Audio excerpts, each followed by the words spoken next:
Hello everyone and welcome for another video of Love and Wargames. In this video we are going to cover the new releases for January from Warcradle, so for both Dystopian Wars and for Armoured Clash.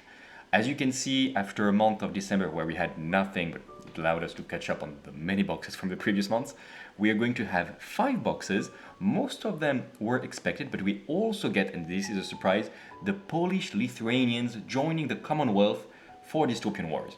So we will start with Armoured Clash because in the order of the blog, this is what comes first. And Armoured Clash is the big games that is being promoted right now by Warcradle because it's the new one. And I'm very happy because it's a Union. Union will be my faction for a while until the Alliance arrives. And we get those boxes, same as the Crown and the Empire, but there is a little twist. We get the flagship, like command ship version, so the Lakota battle group set, same as the Sovereign that we had or the Laoshan for the previous factions. And we get the Union Infantry Regiment, so 2 light sprues, and the Union Armored Regiment with 2 heavy sprues. Okay, the Lakota, and this is the twist, does not get, as we had previously, the command ship and 2 heavy sprues. It has the command ship, of course, and 2 light sprues. Why? Well, because for the Crown and the Empire, you did need to have the some bits from the heavy sprue to build your flagship, flag train in this sense. But for the Union, you don't need, and the train does combo very well with your light sprues because you have some infantry transport capacity, especially through these carriages, the garrison. And it means that you can transport those guys, the light infantry fellow troopers, especially the Gatling guns or the pacifier heavy infantry, even I think the light artillery here, the Hotchkiss, which have the infantry keyword, so you should be able to transport them.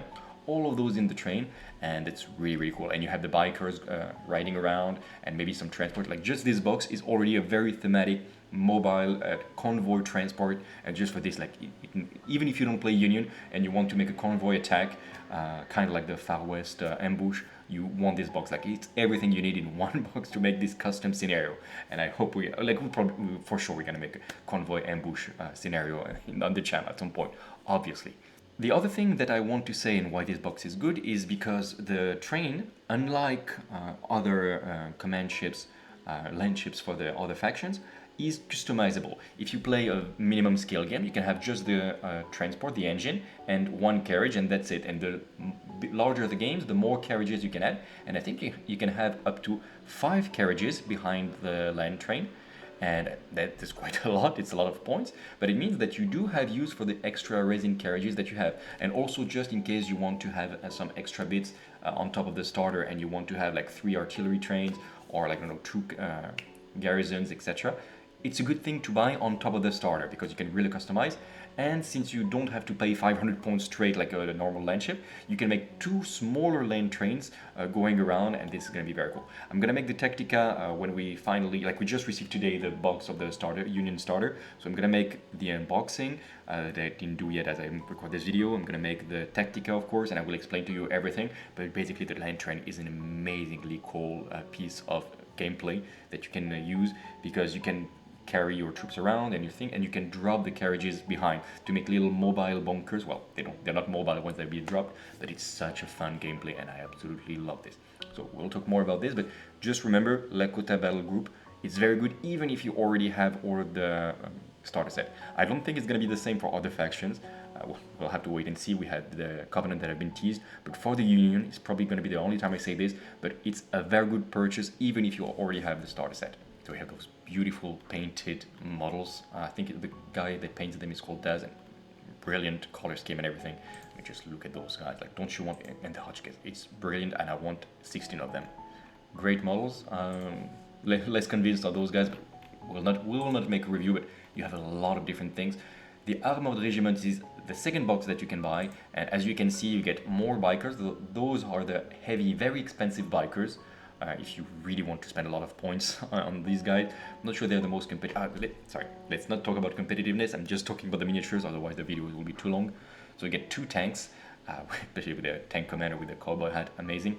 2 artillery, more, in case you want to make some switches. There are 2 variants. and 4 of those robots, which I love the design in the concept art.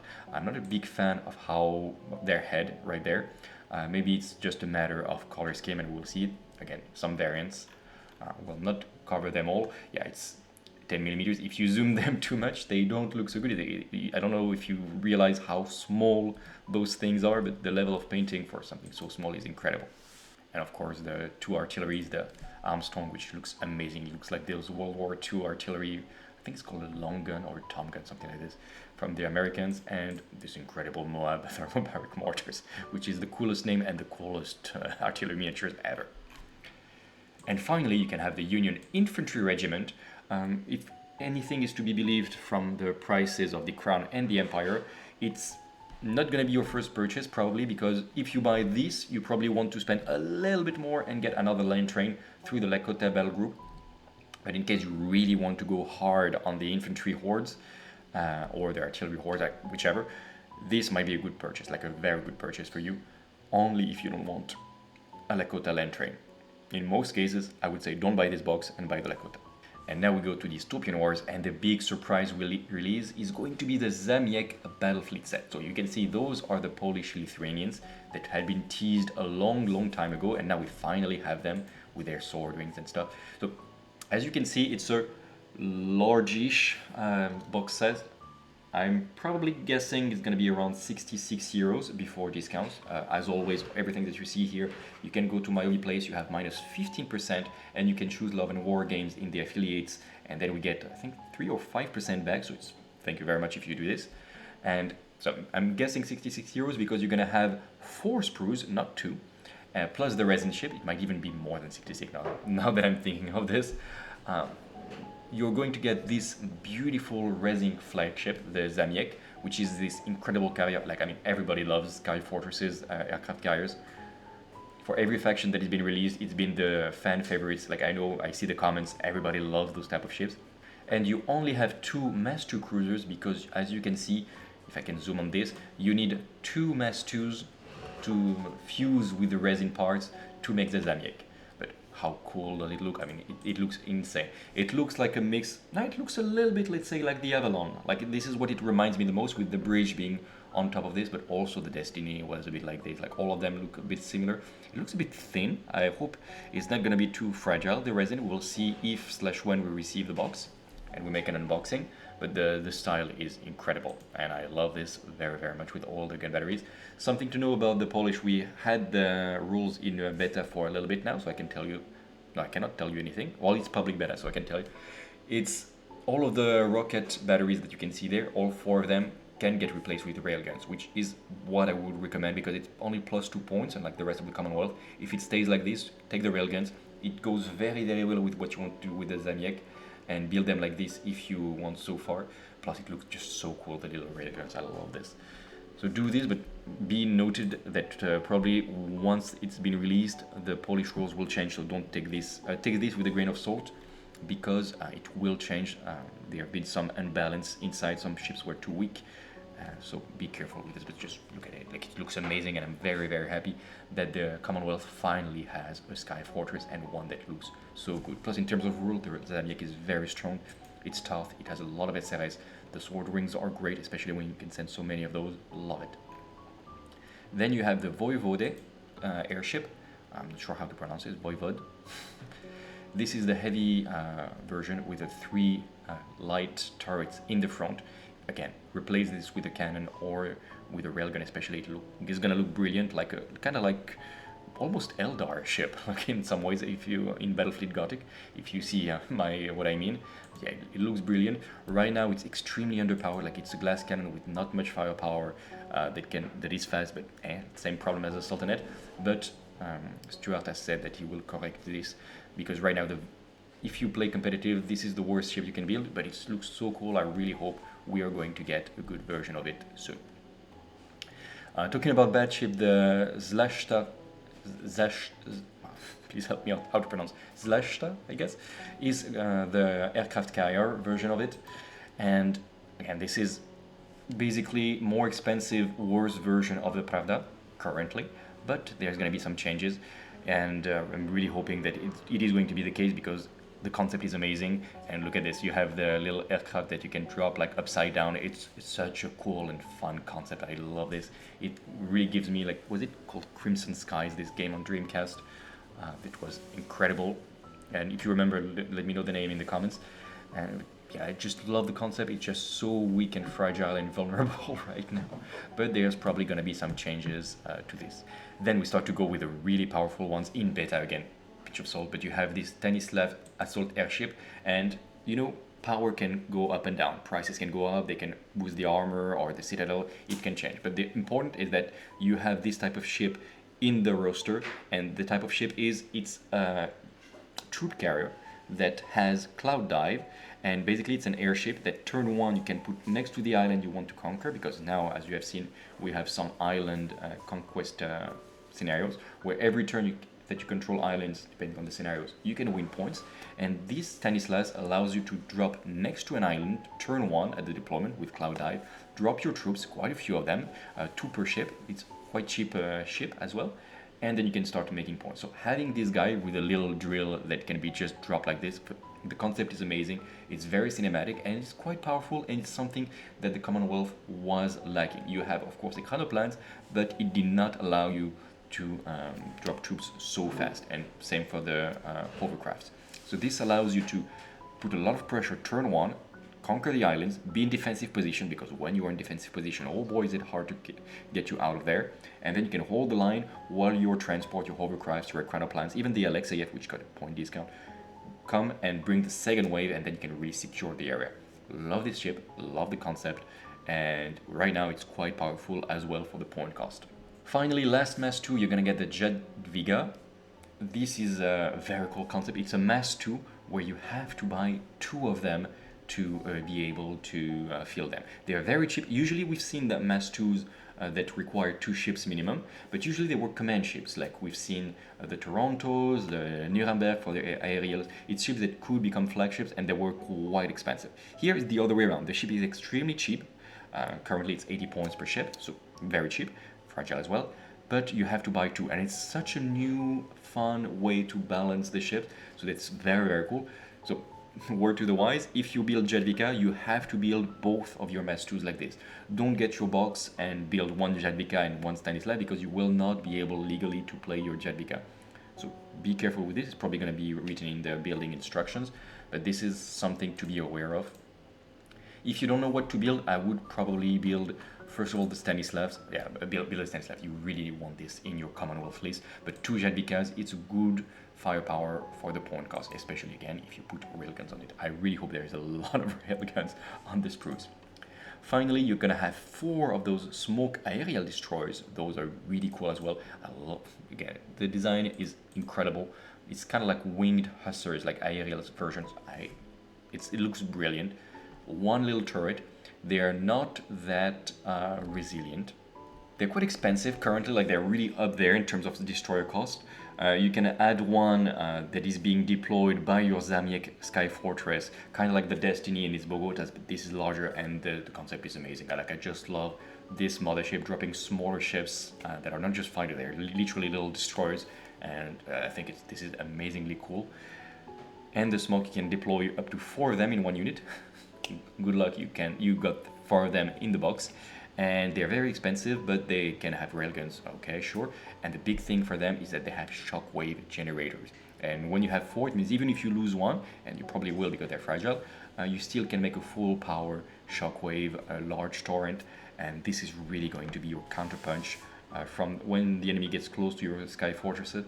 You're gonna have the first line of smoke destroyers that are going to smoke your opponents with their shockwaves, and also maybe the cheeky shot of railgun.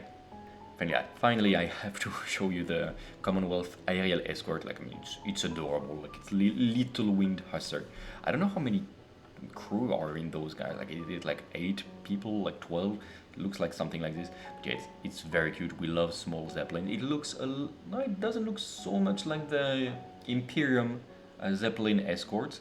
It has its own thing, especially with this little command area going out like the Russian ships. Love this very much. You also have, of course, the Spada. I thought it was Sword Wing. Well, those are the Polish-Lithuanian ships. Quite different we see indeed from the usual Commonwealth MiG that we had. I'm not sure what it reminds me of, but they look very, very, very cool. Probably the coolest design, I have to say, of any airship. I love this. My God, I just discovered them as I talk with you. This looks incredibly cool. I really hope we get a model for Armoured Clash, because wow, look at this. Very, very stylish. And finally, the ground assault token, which someone on the Discord said it does assault the ground indeed. And yeah, this is probably going to be the flagship for the Commonwealth. We do guess this. I mean, the Union has the Lakota flagship on its ground assault token, but we've seen the Union. I'm sorry, not the Union, the Crown and the Empire having their heavy tanks. I do hope the Commonwealth gets heavy tanks that are not infantry transport, because I really want to see these giant, like IS-2, IS-3 type of tanks, but we will see how it goes. If it's like this, well, so be it. But on the token, it just looks brilliant. Okay, this was the Polish fleet, and then we get the Union long-range squadron, which is basically 1/3 of the Senator command set. And it really depends on the price, because the Senator was quite cheap, I have to say. And yes, you can make all the same variants. We are going to make, as soon as the Union orbit is out of beta, I am going to make a review of the Senator battlefield set, so I will tell you what to build, etc. They're quite strong, they're very strong, it's a very good box, but this needs to be very cheap, because you don't have that much, and the Senator had 3 times this, and it was cheap already. I mean, look at this. Like the Senator, it's 63 euros, so 50 euros through my place, and 50 euros, you get all of this, which is 3 times. So 50 euros, it's like, I exaggerate. Okay, let's take the brand new price, not with the 15%, it's 62 euros. Does it mean the single box, like the Union Long Range Squadron, is gonna be 20 euros, 25? Well, if yes, okay, it's a good purchase, sure. But otherwise, I would say, like, buy the Senator, buy it once, buy it twice, and you're gonna have a whole armada of Union ships. All of them are good. Farraguts are great, you want a few variants. The Icrons are amazing, and you want also to span them. The Puritans are terrible, terrible units, but maybe it will change out of the beta. And especially you can proxy them as the very good Cheyenne submarines, which have the same size about. You get some talents tokens, you get some ground tokens, and you get those 3 amazing ships that you have many variants of, and you get aerial escort tokens. Like, I mean, all of this is good. You want this box? Why? I mean, for me, I'm getting a second box of this thing. Needs to see the price of the Union Long Range Squadron, but right now, I mean, if it's 25 euros, let's say, before discounts, okay, it's a fine box, sure, but maybe just buy the Senator, which is gonna have a higher discount. My recommendation, then again, maybe you just want one little extra Chicago or Midway or whichever, and then okay, sure, go for it. Okay, those have been the releases for Armoured Clash and Dystopian Wars. I'm considering now to do the news also for Conquest, because it's this other main game that we cover on the channel, and I'm like, yeah, maybe, why not? Let me know if you would like to see us cover the news of Conquest month after month, because there's been some crazy releases for Conquest. Let us know. Otherwise, thank you for having watched until the end. Remember, if you put a comment, you gain a ticket to win either a massive Union aerial armada for Dystopian Wars that you can play as Honorable Eclipse Company, so mercenaries for everyone, or Dwegoms, a large, very large army of Dwegoms for Conquest. So just type a comment and maybe you will win. Thank you very much. Until the next video, take care of yourself and remember to keep things fair in love and war games. Bye!